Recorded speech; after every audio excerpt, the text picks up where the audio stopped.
চনৰ পৰৱৰ্তী দশকত বহুকেইটা ঘটনাই ভাৰতৰ ৰাজনৈতিক পৰিৱেশ অস্থিৰ কৰি তুলিছিল। দ্বিতীয় বিশ্বযুদ্ধত ভাৰতৰ অংশগ্ৰহণ, অসহযোগ আন্দোলনৰ তীব্ৰতা আদিয়ে স্বাধীনতাৰ বাট চমু চপাই আনিছিল। ফলশ্ৰুতিত 1947 চনৰ 15 আগষ্টত ভাৰতৰ হৈ পৰাধীনতাৰ সাংস্কৃতিক বৈশিষ্ট্য, জাতিৰ আশা আকাংক্ষা, আবেগ অনুভূতি, শ্ৰদ্ধা এই আটাইবোৰ দিশ আমাৰ পতাকাখনৰ সৈতে জড়িত হৈ আছে, যি আমাক দেশৰ প্ৰতি উদ্বেলিত কৰি তোলে, হৃদয়ত স্বদেশ প্ৰীতিৰ আলোড়ন তোলে। এয়া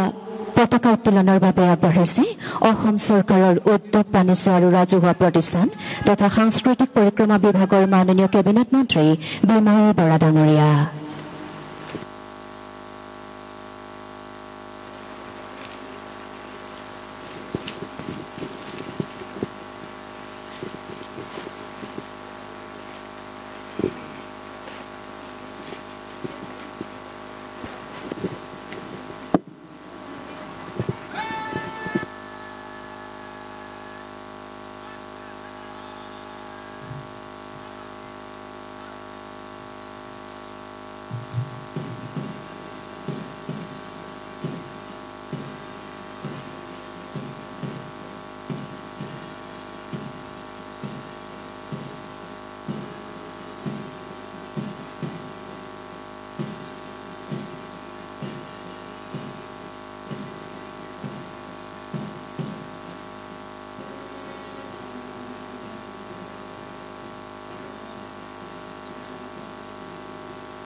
সকলোকে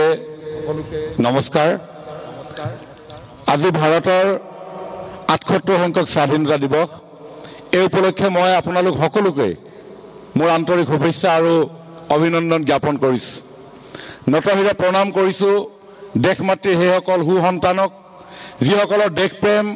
অপৰিসীম ত্যাগ আৰু আত্মবলিদানৰ বিনিময়ত আমি লাভ কৰিছোঁ আমাৰ বহু আকাংক্ষিত স্বাধীনতা। আন্তৰিক শ্ৰদ্ধাঞ্জলি যাচিছোঁ জাতিৰ পিতা মহামানৱ মহাত্মা গান্ধীলৈ, যিগৰাকী মহান নেতাৰ নেতৃত্বত গঢ় লৈ উঠা অহিংস আন্দোলনৰ ফলশ্ৰুতিত আমি আজি স্বাধীন দেশৰ নাগৰিক হিচাপে গৌৰৱ অনুভৱ কৰিব পাৰিছোঁ। দেশৰ স্বাধীনতা আন্দোলনত বহু মুক্তিযুঁজাৰুৱে নিস্বাৰ্থভাৱে নিজৰ জীৱন ত্যাগ কৰিছিল, যাক মই শব্দৰে প্ৰকাশ কৰিব নোৱাৰোঁ। কেইবাটাও বৈপ্লৱিক আন্দোলন স্বাধীনতাৰ কাৰণে অৱলম্বন কৰি অহিংসাৰ পথ বাছনি কৰি অৱশেষত 1947 চনৰ 15 আগষ্টৰ দিনা ব্ৰিটিছ শাসনৰ পৰা ভাৰতে স্বাধীনতা লাভ কৰে। চৰ্দাৰ বল্লভভাই পেটেল, পণ্ডিত জৱাহৰলাল নেহেৰু, লালা লাজপত ৰায়, বিপিন চন্দ্ৰ পাল, চন্দ্ৰশেখৰ আজাদ, নেতাজী সুভাষ চন্দ্ৰ বসু, বাল গংগাধৰ তিলক, বীৰ সাৱৰকাৰ, চিত্তৰঞ্জন দাস, ৰাণী লক্ষ্মীবাই আৰু বহু জ্ঞাত অজ্ঞাত মুক্তিযুঁজাৰুৱে দেশৰ বাবে নিজৰ জীৱন ত্যাগ দিলে আৰু আমি স্বাধীন ভাৰতৰ নাগৰিক হ'ব পাৰিছোঁ। ভাৰতবৰ্ষৰ আন আন অংশৰ লগতে অসমবাসী ৰাইজেও তাহানি ব্ৰিটিছ সাম্ৰাজ্যৰ বিৰুদ্ধে মাৰ বান্ধি থিয় দিছিল। বাপুজীৰ অহিংসা মন্ত্ৰত দীক্ষিত অসমৰ গোমধৰ কোঁৱৰ, পিয়লি ফুকন, মণিৰাম দেৱান, কনকলতা বৰুৱা, মুকুন্দ কাকতি, ভোগেশ্বৰী ফুকননী, মংগল কুৰ্মী, হেমৰম পাটৰ, ৰতন কছাৰী, মদন ৰাউতা, মদন বৰ্মন, ৰাউতা কোঁচ, লেৰেলা বড়োকে ধৰি জ্ঞাত অজ্ঞাত বহুত দেশৰ বাবে প্ৰাণ আহুতি দি ত্যাগৰ চানেকিৰে আমাক অনুপ্ৰাণিত কৰি গ'ল। আজিৰ শুভক্ষণত প্ৰতিগৰাকী শ্বহীদলৈ মোৰ গভীৰ আন্তৰিক শ্ৰদ্ধাঞ্জলি নিবেদন কৰিছোঁ। শ্ৰদ্ধা নিবেদন কৰিছোঁ দেশভক্ত তৰুণৰাম ফুকন, কৰ্মবীৰ নবীন চন্দ্ৰ বৰদলৈ, অম্বিকাগিৰি ৰায়চৌধুৰী, লোকপ্ৰিয় গোপীনাথ বৰদলৈ, বিষ্ণুৰাম মেধি, কৃষ্ণনাথ শৰ্মা, অমিয় কুমাৰ দাস, চন্দ্ৰনাথ শৰ্মা, মৌলানা তয়বুল্লাহ, হেমচন্দ্ৰ বৰুৱা, মতিৰাম বৰা, দেৱেশ্বৰ শৰ্মা, বেণুধৰ শৰ্মা আদি প্ৰাতঃস্মৰণীয় মুক্তিযুঁজাৰুসকল আৰু স্বাধীনতা সংগ্ৰামীসকললৈ। আমাৰ ডিব্ৰুগড় জিলাৰ ভাৰতৰ স্বাধীনতা আন্দোলনত অংশগ্ৰহণ কৰা স্বাধীনতা সেনানী কৈলাশ চন্দ্ৰ গোস্বামী, বিশ্বেশ্বৰ বৰা, মুক্তিযুঁজাৰু তথা তাম্ৰপত্ৰ বঁটা প্ৰাপক মণি ভৌমিক, মুক্তিযুঁজাৰু নুৰুল হুদা, মুক্তিযুঁজাৰু প্ৰভাত বৰা আদি মুক্তিযুঁজাৰু অৰুণ ভট্টাচাৰ্য প্ৰমুখ্যে সকলো জ্ঞাত অজ্ঞাত বীৰ বীৰাংগনা স্বাধীনতা সেনানীলৈও এই আপাহতে মোৰ আন্তৰিক শ্ৰদ্ধা নিবেদন কৰিছো। স্বাধীনতাৰ পিছৰে পৰা ভাৰতবৰ্ষই যোৱা ৭৮ বছৰত সম্প্ৰতি বিশ্বত এখন আগশাৰীৰ দেশ হিচাপে স্থান লাভ কৰিবলৈ সক্ষম হৈছে, নিৰন্তৰ বিকাশ আৰু প্ৰগতিৰ দিশত আগবাঢ়িছে। ভাৰতে আৰু প্ৰতিজন ভাৰতীয় এই ক্ষেত্ৰত আগবঢ়াইছে অতুলনীয় অৱদান। স্বৰাজোত্তৰ কালত দেশৰ আন ৰাজ্যৰ লগতে অসমো উন্নয়ন আৰু প্ৰগতিৰ পথত আগবাঢ়ি গৈছে। এই কথা সৰ্বজন বিদিত যে ভাৰতবৰ্ষৰ মাননীয় প্ৰধানমন্ত্ৰী শ্ৰী নৰেন্দ্ৰ মোদী ডাঙৰীয়াই দায়িত্ব গ্ৰহণ কৰাৰ পৰাই ভাৰতৰ উন্নয়নৰ গতি ত্বৰান্বিত হৈছে। ভাৰত আজি বিশ্বৰ এক অন্যতম শক্তিশালী ৰাষ্ট্ৰৰূপে বিবেচিত হৈছে। শ্ৰদ্ধাৰ ৰাইজ, অসমৰ মাননীয় মুখ্যমন্ত্ৰী ডক্টৰ হিমন্ত বিশ্ব শৰ্মা ডাঙৰীয়াৰ নেতৃত্বত চৰকাৰখনে ৰাজ্যখনৰ প্ৰগতি আৰু বিকাশক নতুন গতি দিবৰ বাবে অহৰ্নিশে কাম কৰিছে। ৰাজ্যখনৰ প্ৰশাসন ব্যৱস্থাৰ ব্যাপক সংস্কাৰ সাধন কৰি উন্নয়নৰ বহুসংখ্যক অভিলাষী আঁচনি গ্ৰহণ কৰি ইতিমধ্যে এই চৰকাৰখনে সমগ্ৰ দেশৰে দৃষ্টি আকৰ্ষণ লাভ কৰিবলৈ সক্ষম হৈছে। বৰ্তমানৰ চৰকাৰখনে ৰাজ্যবাসীৰ সৰ্বাংগীন মংগল আৰু উন্নয়নৰ ক্ষেত্ৰত লাভ কৰা সফলতাসমূহৰ বিষয়ে ৭৮ সংখ্যক স্বাধীনতা দিৱসৰ এই উদযাপনৰ পবিত্ৰ মুহূৰ্তত আপোনালোকৰ আগত দুআষাৰ ক'বলৈ বিচাৰিছো। বৰ্তমানৰ প্ৰধানমন্ত্ৰী নৰেন্দ্ৰ মোদী ডাঙৰীয়াই ২০১৪ চনত দেশত দায়িত্ব লোৱাৰ পিছৰেই পৰাই তেখেতে ৪টা শ্লোগানেৰে দেশখনক আগুৱাই লৈ যাবলৈ প্ৰয়াস কৰিছিল। সবকা সাথ, সবকা বিকাশ, সবকা বিশ্বাস। দৰিদ্ৰ নাৰায়ণৰ সেৱা, সৰ্বব্যাপী আৰু সৰ্বস্পৰ্শী আৰু অন্ত্যোদয়, এই 4টা ধাৰণাৰে যোৱা 10টা বছৰ তথা ক্ৰমাগতভাৱে 3টা বৰ্ষ ইতিমধ্যে তেখেতৰ শাসনভাৰ আৰম্ভ কৰা এই যোৱা 10 বছৰৰ যি পৰিক্ৰমা আমি যদি পৰ্যবেক্ষণ কৰোঁ, সমাজৰ এনেকুৱা এটা স্তৰ নাই যিটো স্তৰত গৈ চৰকাৰখনৰ প্ৰকৃত সুশাসন গৈ সকলোকে স্পৰ্শ কৰা নাই। সি দৰিদ্ৰজনেই হওক, সি আৰ্তজনেই হওক, সি গৰ্ভত থকা শিশুজনৰ পৰা আবাল বৃদ্ধ বনিতালৈকে প্ৰত্যেকজনকে এই চৰকাৰৰ সুশাসনে স্পৰ্শ কৰিবৰ কাৰণে সক্ষম হৈছে। বিভিন্ন জাতি জনগোষ্ঠী ভাষা ভাষী ধৰ্ম সম্প্ৰদায় নিৰ্বিশেষে এই ভাৰতবৰ্ষত বসবাস কৰা প্ৰত্যেকজন লোকৰ হৃদয়ৰ কথা, মনৰ কথা, চকুৰ পানীৰ কথা, উদাস চাহনিৰ কথা, বুকুৰ বিষৰ কথা হৃদয়ংগম কৰি ভূমিৰ পৰা আকাশলৈকে এই দুইখন চৰকাৰে, অসম চৰকাৰ তথা ভাৰত চৰকাৰে কৰা কাম কাজসমূহে আজি সকলোকে এক ভাল বাতাবৰণত, ভাল পৰিৱেশত জীৱনবোধৰ সোৱাদ লোৱাৰ লগতে জীৱনটো উপভোগ কৰাৰ এক প্ৰয়াস সকলো স্তৰত আগুৱাই লৈ যোৱাটো এই দুইখন চৰকাৰৰ অনন্য আৰু অতুলনীয় কাৰ্যসূচী হিচাপে আমি নিশ্চিতভাৱে আমি গ্ৰহণ কৰিব পাৰোঁ। আৰু মই ভাবোঁ আজি সমগ্ৰ দেশবাসী এই ক্ষেত্ৰত একমত। কাৰণ আজি যুৱ প্ৰজন্মৰ সপোন বাস্তৱ কৰিবৰ কাৰণে আজি এই দুইখন চৰকাৰে কেনেধৰণৰ কাৰ্যসূচী লৈছে, মই ভাবোঁ ইয়াতকৈ আৰু ফলপ্ৰসূ কাৰ্যসূচী নিশ্চয় আগন্তুক দিনত হ'ব। কিন্তু আজিৰ প্ৰেক্ষাপটত ই এটা বাস্তৱধৰ্মী পদক্ষেপ। কাৰণ skill India, digital India, make in India, start up India, খেলো ইণ্ডিয়া, এইসমূহ শ্লোগানৰ জৰিয়তে প্ৰত্যেকটো ক্ষেত্ৰৰ লগত জড়িত হৈ থকা ব্যক্তিক আজি উৎসাহিত কৰি তোলা গৈছে। আজি কৃষি বিভাগৰ ক্ষেত্ৰত যদি কোৱা যায়, আজি গ্ৰাম্যাঞ্চলৰ কৃষকসকলক এটা সন্মানৰ জৰিয়তে কৃষি উৎপাদনত যাতে মনোনিৱেশ কৰিবৰ কাৰণে তেওঁলোকক উদ্বুদ্ধ কৰিব পৰা যায়, তাৰ কাৰণে আজি কৃষি সন্মান নিধি আজি ডিব্ৰুগড় জিলাত 54,593 গৰাকী কৃষকে এই সন্মান লাভ কৰিবৰ কাৰণে সক্ষম হৈছে। ঠিক তেনেধৰণে আমাৰ প্ৰত্যেকডৰা মাটিত যাতে মাইক্ৰ ইৰিগেশ্যনৰ জৰিয়তে আমি জলসিঞ্চনৰ জৰিয়তে বছৰেকত 2বাৰৰ বা 3বাৰলৈকে কৃষিকাৰ্যত আমি আত্মনিয়োগ কৰিব পাৰি আমাৰ আয় আমি দুগুণ বৃদ্ধি কৰিব পাৰোঁ। তাৰ কাৰণে মাননীয় প্ৰধানমন্ত্ৰী ডাঙৰীয়াই কৃষি সঞ্চয় যোজনাৰ জৰিয়তে আজি আমাৰ ডিব্ৰুগড় জিলাখনত প্ৰায় 626টা ক্ষুদ্ৰ জলসিঞ্চন প্ৰণালী আজি স্থাপন কৰাৰ প্ৰয়াস আমি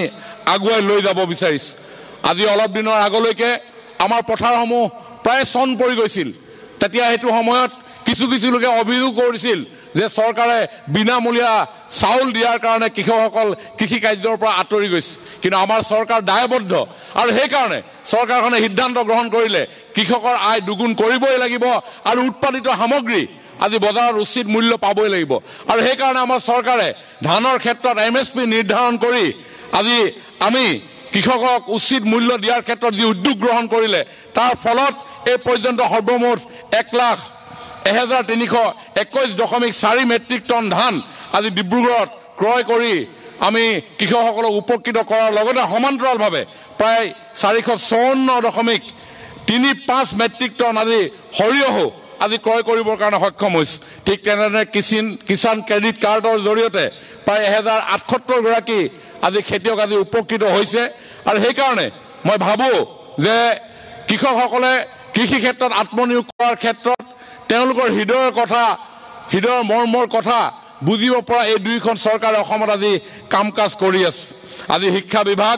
আজি অসমৰ শিক্ষা বিভাগৰ ক্ষেত্ৰখন যদি আমি মন কৰোঁ নিশ্চিতভাৱে দেখিম আমাৰ ছাত্ৰ ছাত্ৰীসকলে দুৰন্ত হেঁপাহ আৰু প্ৰতিযোগিতা মনোভাৱেৰে তেওঁলোকে নিজৰ কৰ্মৰ পথাৰত তেওঁলোকে আগবাঢ়ি যোৱাৰ এটা পৰিৱেশ সৃষ্টি হৈছে আজি আমাৰ ছাত্ৰ ছাত্ৰীসকলে দৰিদ্ৰতাৰ কাৰণে কোনেও যাতে শিক্ষা গ্ৰহণৰ পৰা বঞ্চিত হৈ থাকিব লগা নহয় তাৰ কাৰণে আজি মাননীয় মুখ্যমন্ত্ৰী ডাঙৰীয়াই চৰকাৰী বিদ্যালয়ত মাধ্যমিক শিক্ষান্ত পৰীক্ষাত উত্তীৰ্ণ হোৱাৰ পিছৰ পৰাই প্ৰত্যেকখন শিক্ষানুষ্ঠানতে নিয়মীয়া বিনামূলীয়া এডমিশ্যনৰ ব্যৱস্থাৰ জৰিয়তে এতিয়া আৰু কোনো ছাত্ৰ ছাত্ৰীয়ে সপোন দেখাৰ পৰা জীৱনৰ ৰামধেনু অঁকাৰ পৰা বিৰত থকাৰ পৰিৱেশ অসমত নাই প্ৰত্যেকগৰাকীৰ হাতত কিতাপখন তুলি দিয়া গৈছে প্ৰত্যেকগৰাকী ছাত্ৰ ছাত্ৰীৰ হাতত কাপোৰযোৰ তুলি দিয়া গৈছে যাতে তেওঁলোকৰ ইচ্ছিত লক্ষ্যত তেওঁলোকে উপনীত হ'ব পাৰে আজি বিনামূলীয়া পাঠ্যপুথিৰ পৰা আৰম্ভ কৰি আমাৰ কণমানি ছাত্ৰ ছাত্ৰীসকলে যাতে বিশেষভাৱে ছাত্ৰীসকলে পঢ়াৰ ক্ষেত্ৰত অধিক মনোনিৱেশ কৰি আমি ওমেন এম্পাৱাৰমেণ্ট আৰু শক্তিশালী ৰূপত আগুৱাই লৈ যাওঁ আৰু সমান্তৰালভাৱে যি বাল্য বিবাহৰ প্ৰতি আমাৰ সমাজখন কেতিয়াবা ক'ৰবাত আকৰ্ষিত হ'ব লগা হয় দৰিদ্ৰতাৰ কাৰণে হয়তো উপযুক্ত ব্যৱস্থা নিজৰ কন্যা সন্তানগৰাকীক দিব লগাৰ পৰা তেওঁলোক ক'ৰবাত ৰৈ যাব লগা হয় কিন্তু আজি নিযুত মইনা আঁচনিৰ জৰিয়তে আজি উচ্চতৰ মাধ্যমিকত প্ৰথম বৰ্ষত নামভৰ্তি কৰা ছাত্ৰীসকল স্নাতক বৰ্ষত প্ৰথম বৰ্ষত নামভৰ্তি কৰা ছাত্ৰীসকল আৰু স্নাতকোত্তৰ বা সমপৰ্যায়ৰ বিভিন্ন শিক্ষানুষ্ঠানত নামভৰ্তি কৰা ছাত্ৰীসকলক আজি 1,1200 আৰু 2,500 টকাকৈ প্ৰত্যেক মাহত জলপানী দিয়াটো কেতিয়াও আগতে কল্পনা কৰিব পৰা নাছিল এই কথা আমাৰ ছাত্ৰীসকলক আগুৱাই লৈ যোৱা কথা এখন চৰকাৰে অধিক গভীৰতাৰে অতি সূক্ষ্ম দৃষ্টিকোণেৰে উপলব্ধি কৰিলেহে সক্ষম হ'ব অন্যহাতে আমাৰ উচ্চতৰ মাধ্যমিক চূড়ান্ত পৰীক্ষাত সফলতাৰে উত্তীৰ্ণ হোৱা ছাত্ৰীসকললৈ আমি আগবঢ়োৱা বিনামূলীয়া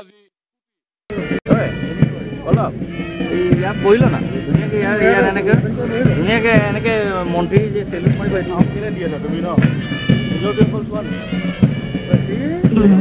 প্ৰথমটো প্লাটুন 171 বেটেলিয়ন CRPF প্লাটুন আগবাঢ়ি আহি আছে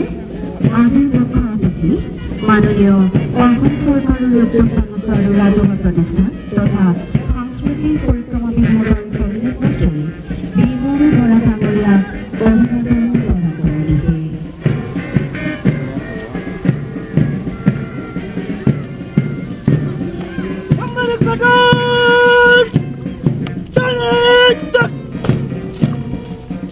এয়া অভিবাদন প্ৰদান কৰি আগবাঢ়ি গৈছে এয়া আহি আছে অসম আৰক্ষীৰ প্লাটুন নেতৃত্বত আছে সশস্ত্ৰ আৰু অসশস্ত্ৰ আৰু মন্ত্ৰী মহোদয়ক অভিবাদন প্ৰদান কৰিছে কুচকাৱাজ প্ৰদৰ্শনীৰ এই দলটি হৈছে ডিব্ৰুগড় যান-বাহন আৰক্ষী শাখাৰ নেতৃত্বত আছে উপ পৰিদৰ্শক অজয় গুটু আৰু অগ্ৰসৰ হৈছে মন্ত্ৰী মহোদয়ক অভিবাদন প্ৰদানৰ নীতি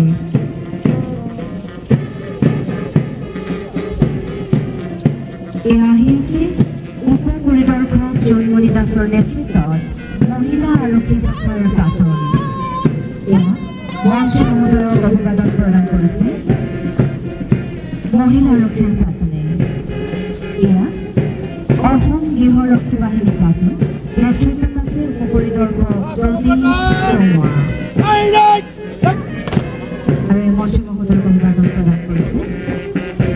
এয়া আহি আছে NCC Senior Division নেতৃত্বত আছে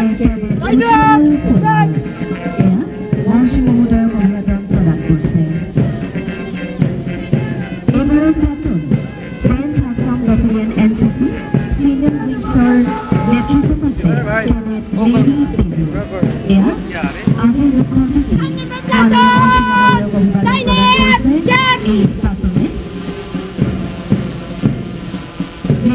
নেতৃত্বত 10th Assam battalion NCC platoon আগবাঢ়ি গৈ আছে এয়া মন্ত্ৰী মহোদয়ক অভিবাদন প্ৰদানৰ দিশে অগ্ৰসৰ হৈছে 63 girls NCC বেটেলিয়ন প্লাটুন নেতৃত্বত আছে কেডেট অংকিতা বৰুৱা আৰু এয়া মাননীয় মন্ত্ৰী মহোদয়ক অভিবাদন প্ৰদান কৰিছে 63 girls NCC বেটেলিয়ন প্লাটুনে এয়া 46 AFC NCC Battalion Platoon নেতৃত্বত আছে কেডেট ৰাজীৱ কৌৰ মন্ত্ৰী মহোদয়ক অগ্ৰসৰ হৈছে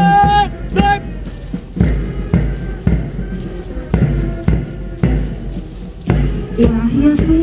JMV NCC Junior Division and Junior Wingser Platoon নেতৃত্বত আছে কেডেট আকাশী বৰুৱা আৰু মাননীয় মন্ত্ৰী মহোদয়ক অভিবাদন প্ৰদানৰ দিশে অগ্ৰসৰ হৈছে আকাশী বৰুৱাৰ নেতৃত্বত JMV NCC Junior Division and Junior Wingser Platoon অপেছাগত শাখাত এয়া আহি আছে Bharat scout and guides platoon নেতৃত্বত আছে স্কাউট বিশ্বজিৎ পানিকা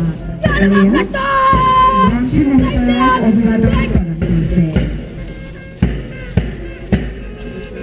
এইবাৰৰ প্লাটুন শিক্ষা বেলী স্কুলৰ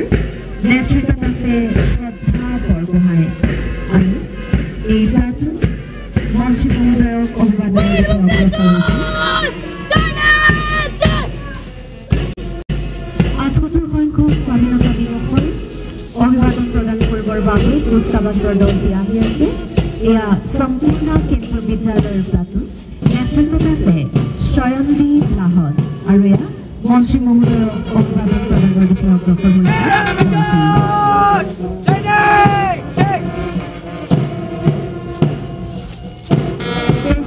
আৰু অপেছাদাৰী শাখাৰ কুচকাৱাজৰ পিছতে ভাৰতীয় সেনাবাহিনীৰ বেণ্ড আগবাঢ়ি আহিছে স্বদেশ প্ৰেমৰ সুৰেৰে আগবাঢ়ি অহা ইণ্ডিয়ান আৰ্মি গ্ৰেনেডিয়াৰ্ছ নেতৃত্বত আছে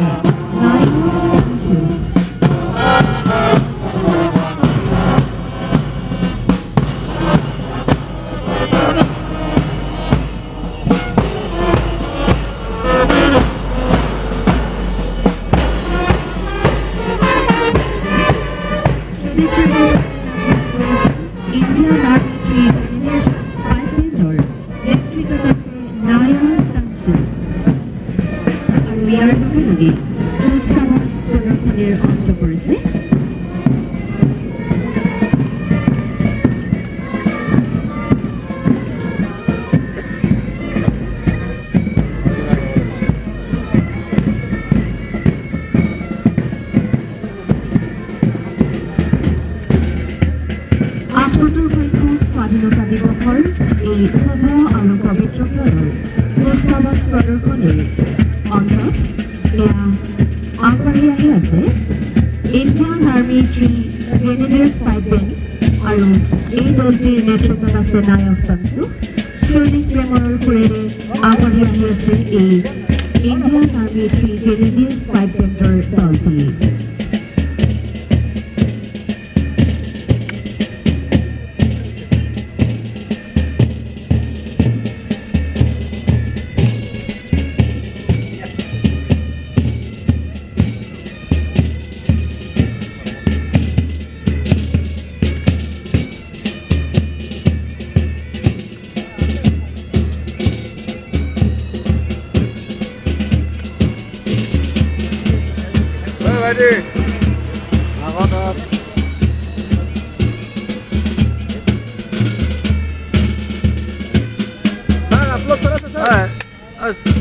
उनको बोलिए ना थोड़ा साइड हो जाए तो तबे लेगा उनको बोलिए साइड हो रहे भाई